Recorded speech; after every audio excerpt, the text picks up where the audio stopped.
something I ran into replacing this seal right here. Now this is your tail shaft for your T45. And when you're going to replace your seal here, well, they give you a part number for it. Part number everywhere calls for this guy. Well, this is the old seal that comes out of there.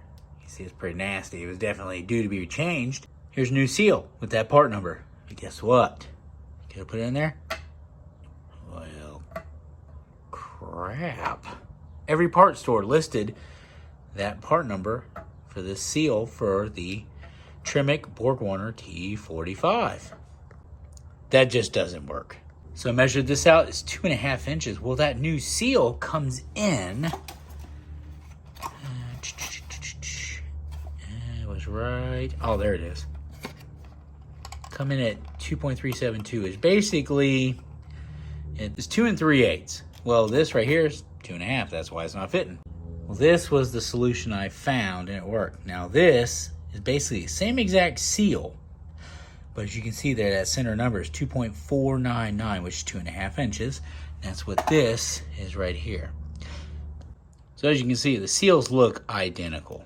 Okay, they look really close. The only difference is this one over here, this new seal, 2 3/8. This is 2.5. So once again, measure your tail shaft housing when you pull the seal out. You'll see the difference there. If you have 2.5 inches, that's your part number. If not, that's your part number right there.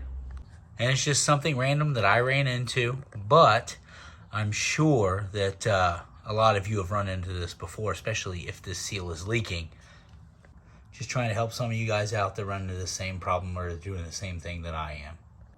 Now, don't forget to like and subscribe, guys, because I always run into random stuff like this that I like to share with y'all. So I'll see you guys on the next one.